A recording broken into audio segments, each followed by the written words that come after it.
Oh, okay. So I guess we are ready to get started then. So a few housekeeping things.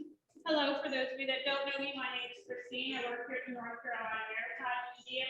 Been here for about 13 years now. If you see any of the more, I call them quirky programs on the schedule, but weirder programs on the schedule, mermaids, dragons, Santa, that tends to be where I fit into the work. So I'll just be murder mystery and I always murdering somebody talking about here. A lot of fun. Today we're going to be talking about the history of Santa Claus. This presentation obviously is live here in the museum, but we are also live streaming it through Zoom to a couple of people that have the link and also through our Facebook page. Part of the housekeeping there is that they cannot see you and they cannot hear you. They can only hear, well, if you talk loud enough, they can hear you. The microphone's up here. I'm going to try not to get too far away from the podium because I need to be near that microphone. I'm a wanderer too, so that doesn't help much. But so it is being live streamed at the same time. It is also being recorded. So if there's any part of this presentation that you want to go back and review again, it'll be up on our website within the next couple of days. Majority of our presentations over the last 2 years have also been recorded. So I definitely invite you to take a look at our website and get a chance to look through some of the other presentations we have. And if you are ever interested in a presentation here at the museum, but you can't make it in, just drop us an email and we'll send you the virtual link to it so that you can watch it live from whatever device you might have. I realize I forgot to mute the music, so that's not helping anybody. But yeah, that's not going out through Facebook. We're okay. So today, the history of Santa Claus. No spoilers on this one. It's family friendly. So as I said, I tend to do some of the more quirky presentations here. I talk about mermaids, I talk about dragons, I talk about sea monsters. And interestingly, those led me back to the study of kind of looking at Santa Claus, because what I get a kick out of when I study figures like mermaids is how they're almost universally recognized figures. And when I say a universal figure, I mean you could go to almost any country and show a picture of a mermaid, and they will have their own version of that myth. They will have, and I found in countries that are landlocked that have versions.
What? I can hear it fine. You can hear, I can't hear. Really? Yeah. I see like some clicking. Are you the host? You can hear, I can't hear. What? Really? I can hear it.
You too?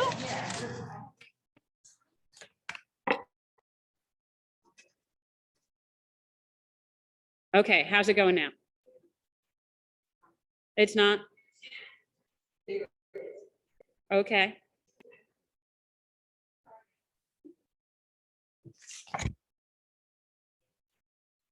So what's interesting about this technology issue is I'm pretty sure this presentation is jinxed because I've given this presentation 4 times where we have been recording it, and never once have I gotten one good recording of this presentation. Every time, the first time I did it, I have it recorded, and about 5 minutes in, she's calling me on the phone because I was doing it from home during COVID. And she goes, "You're not on Facebook." And I had to restart the whole presentation over again.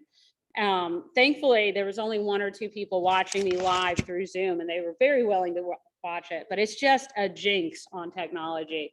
And then this, I got to admit, the last 2 times the problem was me. I walked away and started talking, and they were like, "We can't hear you." And I was like, "Because I'm on the other side of the room."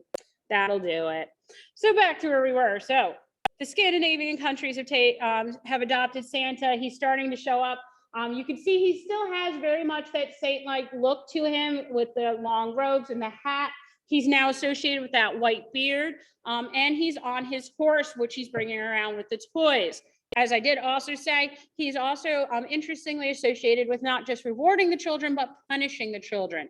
This is common in a few different cultures that we're going to see a few different versions of the Santa lore. And one of them in Spain, I believe it is, Santa takes the children that are misbehaving for the whole year, rehabilitates them, and brings them back as much better behaving children. So you better behave or else Santa's going to take you away. Initially, he is said to live in Spain. He does not move officially to the North Pole until the 1800s. At this point, Santa Claus is supposed to be coming in from Spain on a ship. Come on. And in France, we have an interesting habit here. This is one that probably we're already fairly familiar with. Here he is called Pierre Noel. Don't do that. He is called Pierre Noel. They celebrate Christmas on the 25th, but gift exchanges do commonly occur on the 23rd. As well, and it tends to be following the church service that they go to. He is also associated with punishing and rewarding the children way beyond just giving them coal. And actually, I found the origin to the coal story too. That one's fun. But what they do, one of the unique things they do in France is they will leave their shoes out for Santa or Pierre Noel. And they will leave carrots in their shoes for his donkey that helps him with his deliveries in this case. And if they leave some good treats out and they have been very good children, then he will leave them gifts and such inside their shoes the next morning. There's a Spanish, now I don't say just Spain because these traditions originated in Spain, but ended up being adopted by any place that had Spanish colonies as well. So this is a Spanish tradition here. They celebrate primarily on Epiphany with January 6th. And they actually have this very interesting and great celebration where the 3 wise men come in on a boat and they bring with them those holiday blessings and start the holiday and celebrate the holidays that way. There are gifts that are delivered to the house.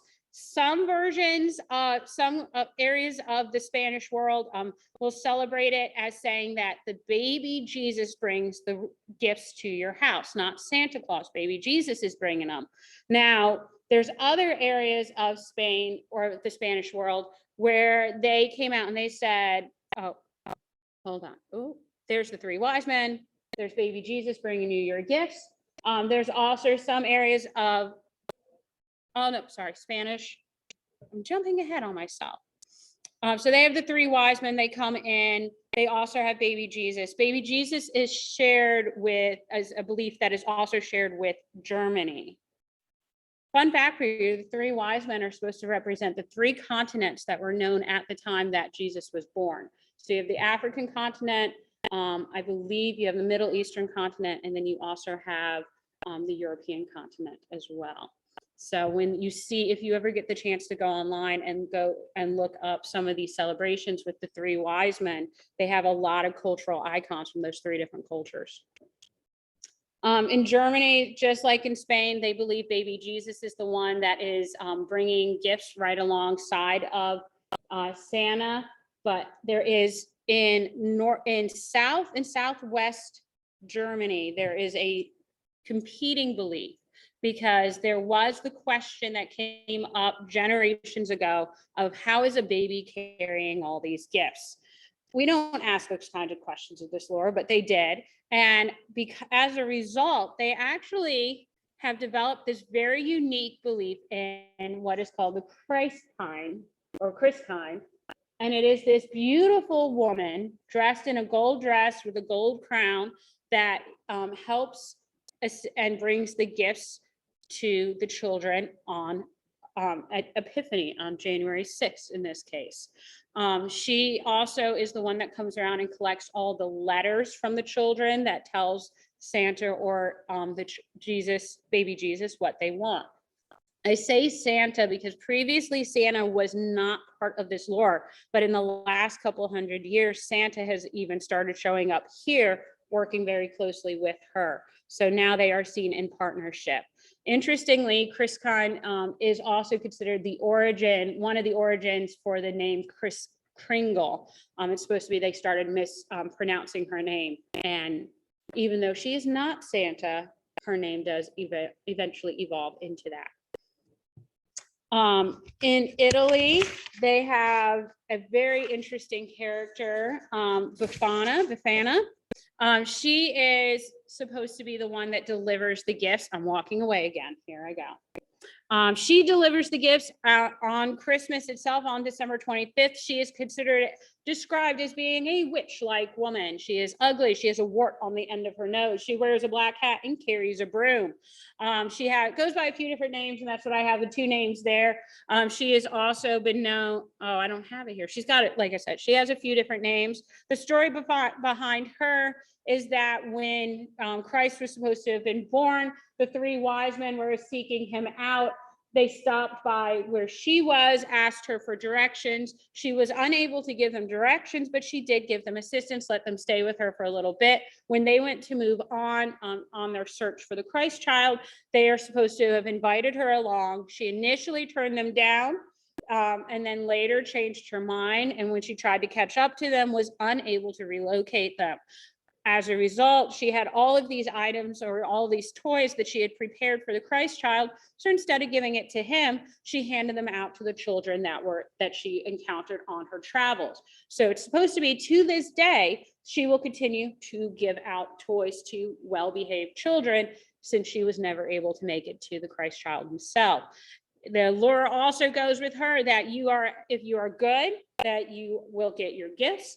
If you are bad, this is where the coal comes into play. She is the one that started bringing the earliest version that brings coal to the bad children.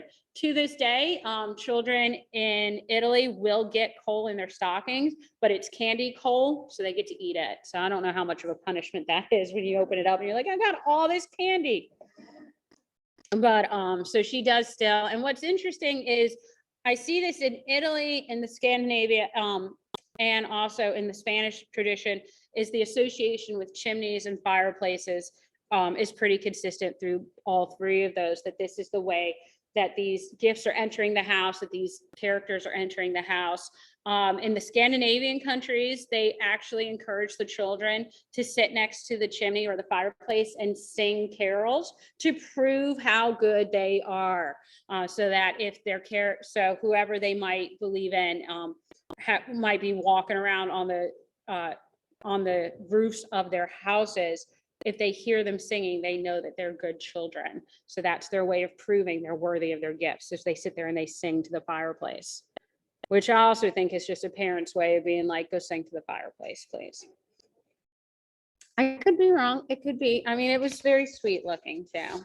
The Portuguese tradition here, we see in some parts of Brazil, they'll leave actual socks near their windows.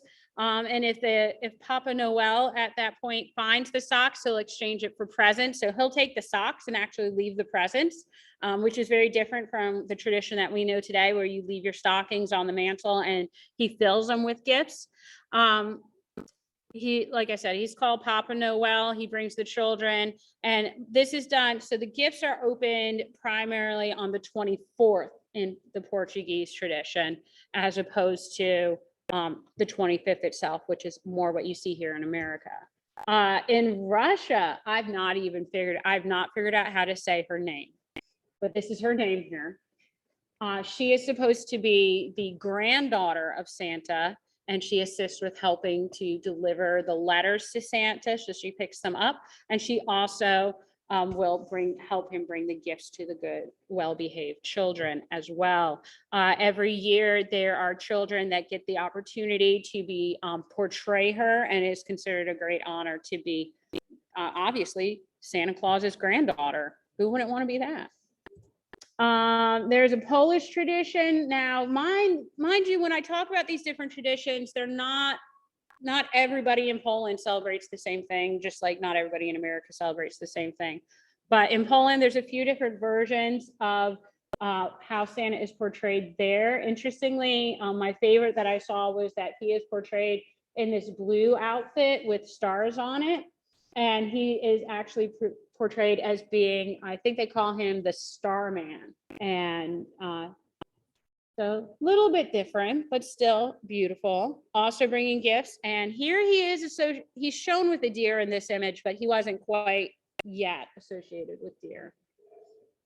So as I pointed out, when we were going through all the different myths, little bits and the pieces of each of those myths, we recognize them. We recognize the coal, we recognize the stockings, we recognize the gift giving and the chimneys, because our modern take on Santa today and the way we look at him definitely has pulled from all these different cultures and used bits and pieces of them.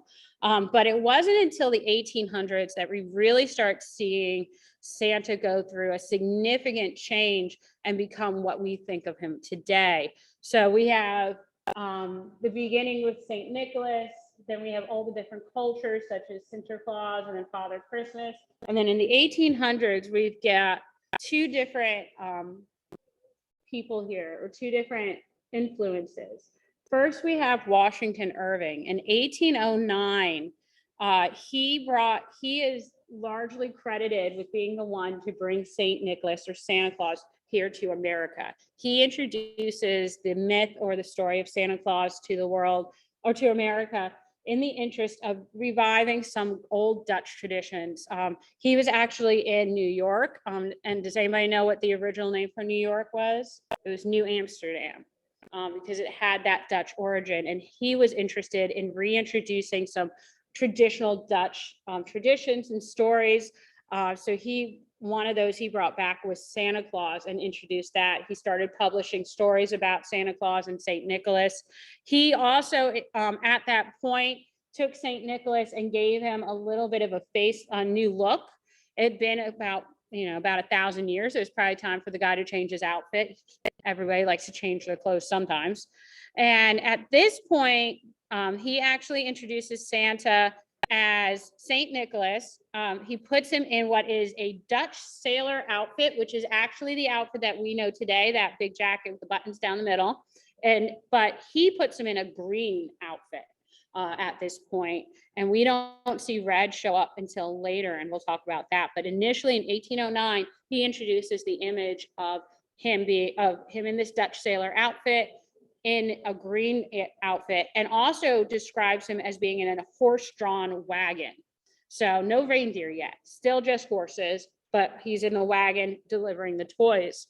It wouldn't be until about 1823 that we would see another change to how St. Nicholas looked, and that is the story. We know it today as 'Twas the Night Before Christmas, but when it was initially published, it is called A Visit from St. Nicholas.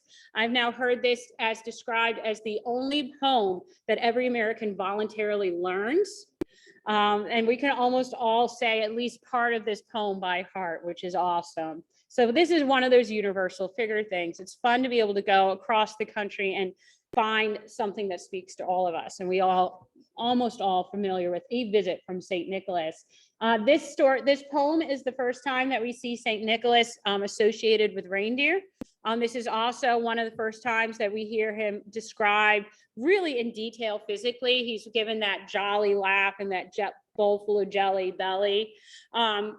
He is described during this poem as being an elf, which would lead to a little bit of a debate amongst illustrators over the next 40 years or so as to whether or not Santa was a full-grown man or a smaller person.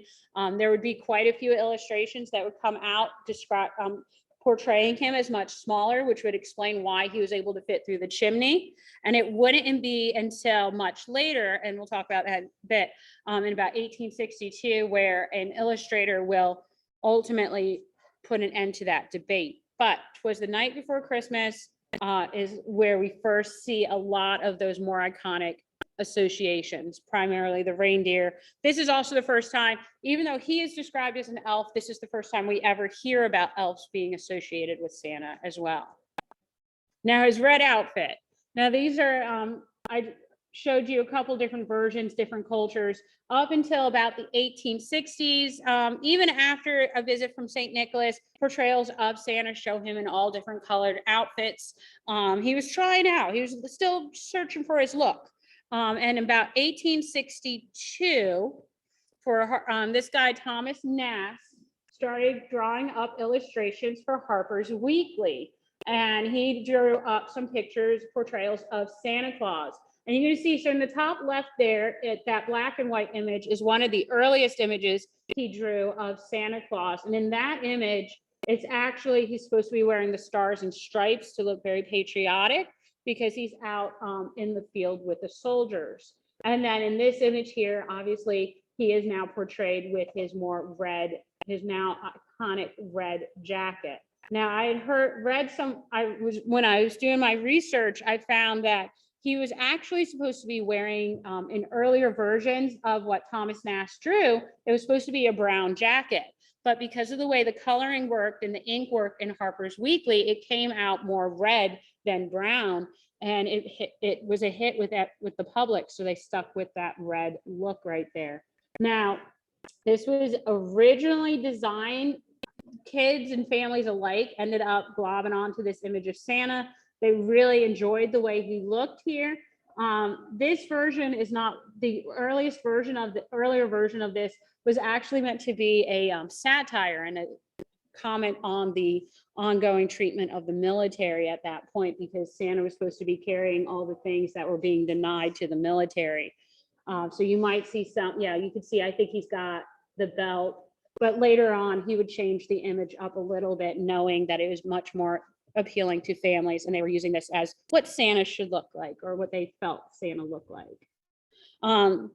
So here we are in 1862. We've got Santa has now evolved from that more saint-like look with the long red robes. He's now in this more Dutch fisherman's outfit. He's got his red color, but he takes one more drastic change to his appearance about 100 years later, in a little less, 1931. Some of you may be familiar with the image of Santa in the Coca-Cola. Hayden Sundblom, I'm saying his name wrong, sorry, but he was the one that was the illustrator that was tasked with making an illustration of Santa for these Coca-Cola commercials.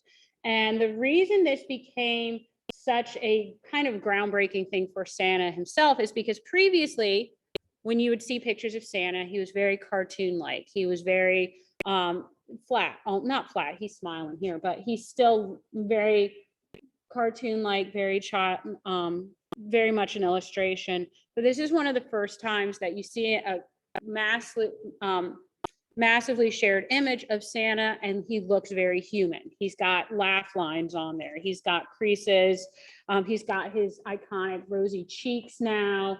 And the Coca-Cola industry, or this commercial series, changes up the look of Santa a lot, in that it also takes him from being kind of more of a solemn figure. He was said to laugh every now and then, but in most of the illustrations of Santa, he's very stone-faced. He's not smiling, he's not laughing, he's not that jolly fellow that we know today.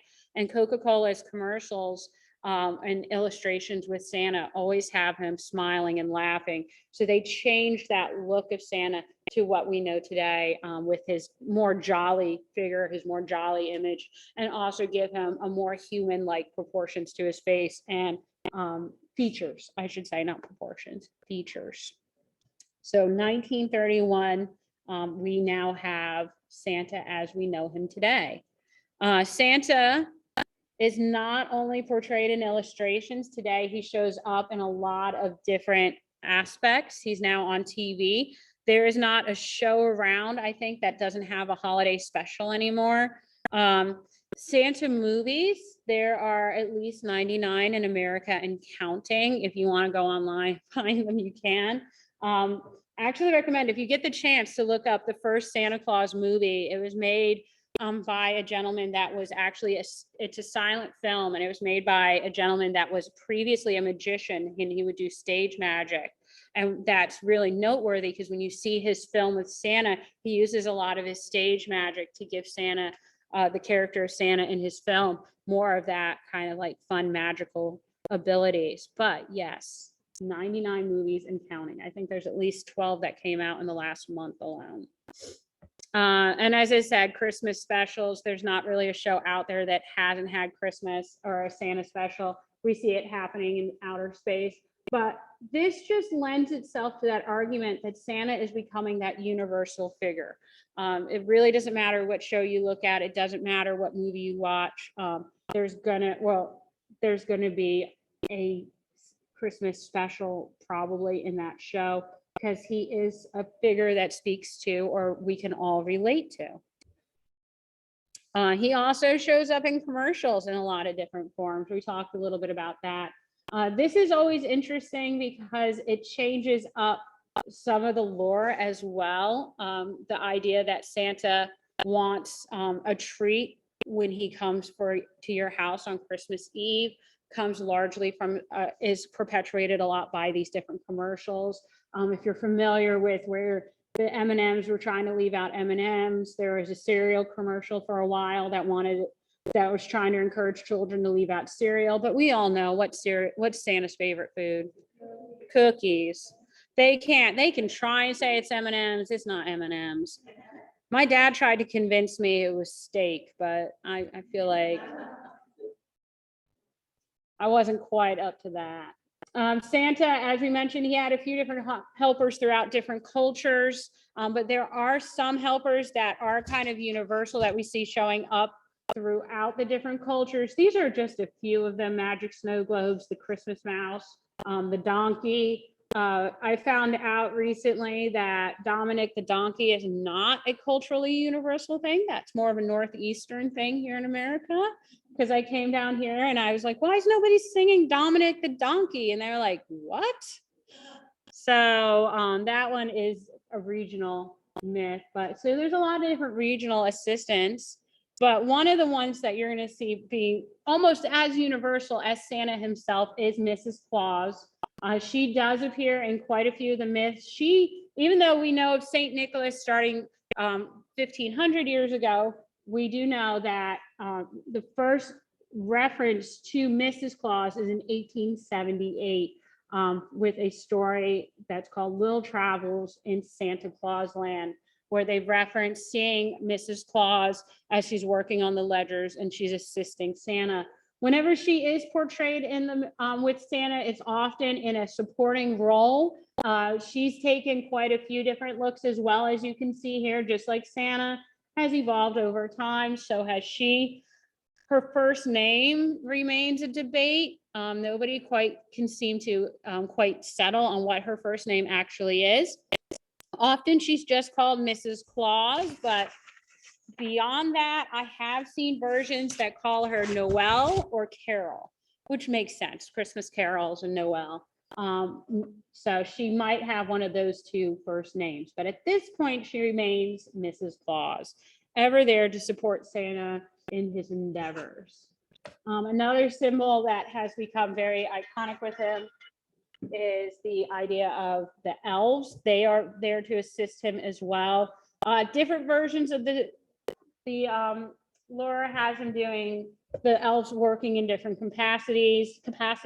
Sometimes the elves are there to help gather up the different letters from the children. Sometimes they're there to help bring the toys. Recently, there has also started to show up the elves on the shelf. If you're not familiar with those, these elves will show up around December 1st or just after Thanksgiving. And they will spend the day in your house watching the children. And then at night, they go back to the North Pole and they report what they've seen to Santa, who then takes that into account when determining whether you're a naughty or a nice child.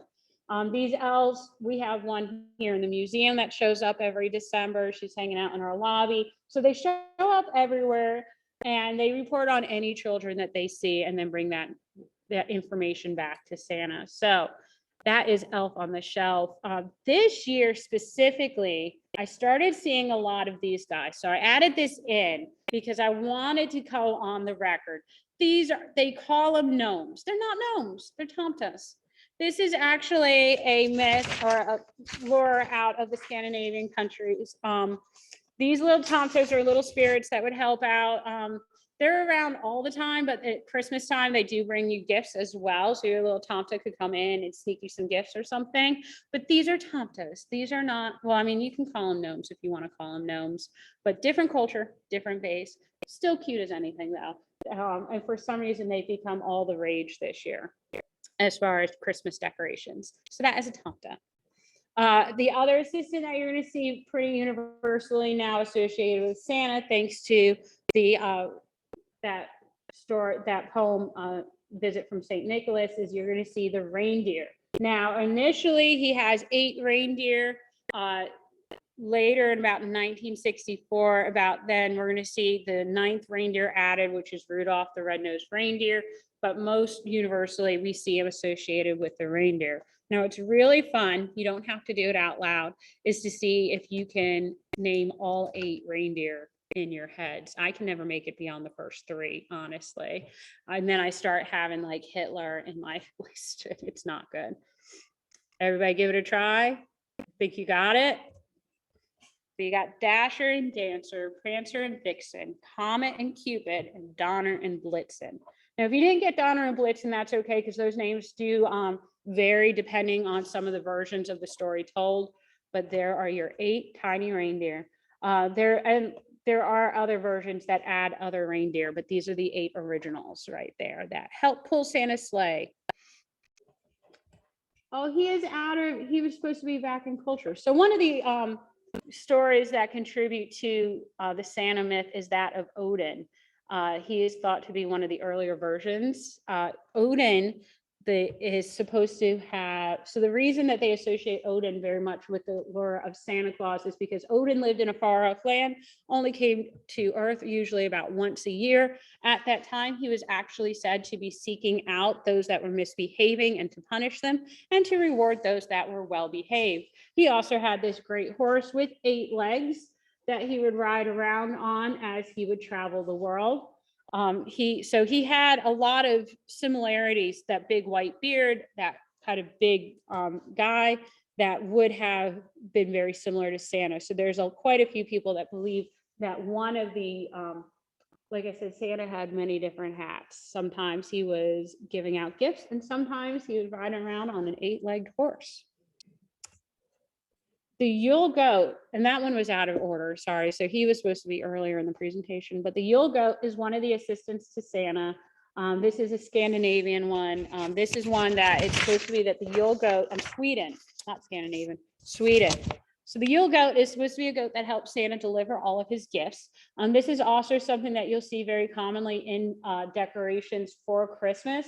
Because it was also supposed to be that you would take the last of your wheat for the year and make it into a goat, and that would help, and then you keep that on display until the following year to help kind of tide over the good harvest from last year and it tied into your next year's harvest.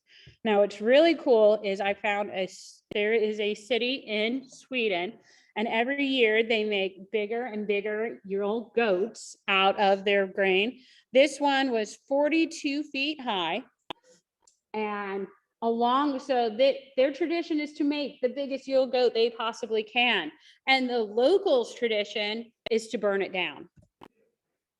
Every year they try to burn it down. They don't want, the people that build the goat don't want them to burn it down. And every year it becomes this kind of unofficial tradition that somebody will break in and burn down the goat. They made it 5 years one time without the goat burning down, and have since not had nearly close to that run. And they put out security cameras, they put up gates, they do everything they can. And every year this poor goat gets burned down.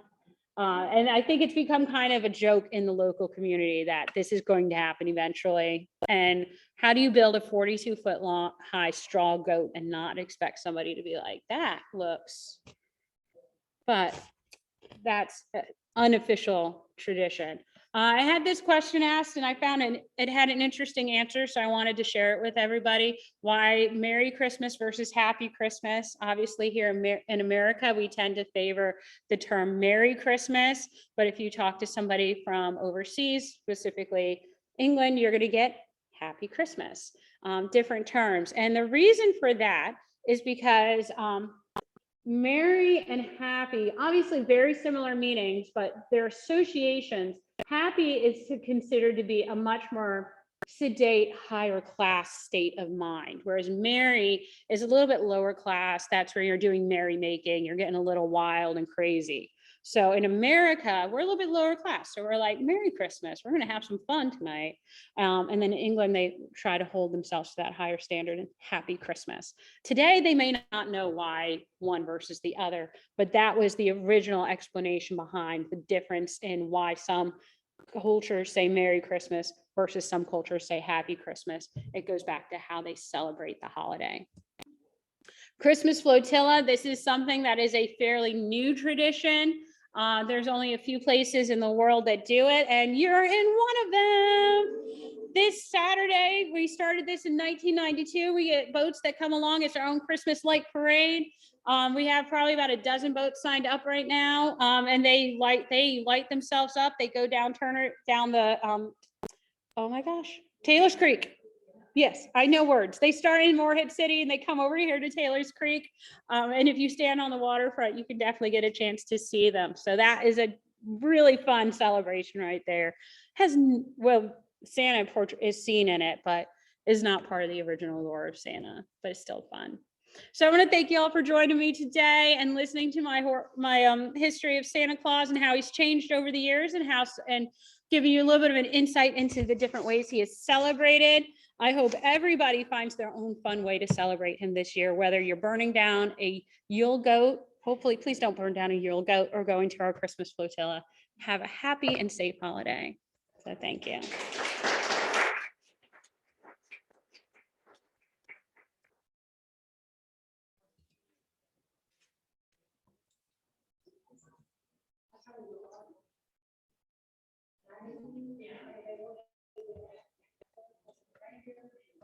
Yeah.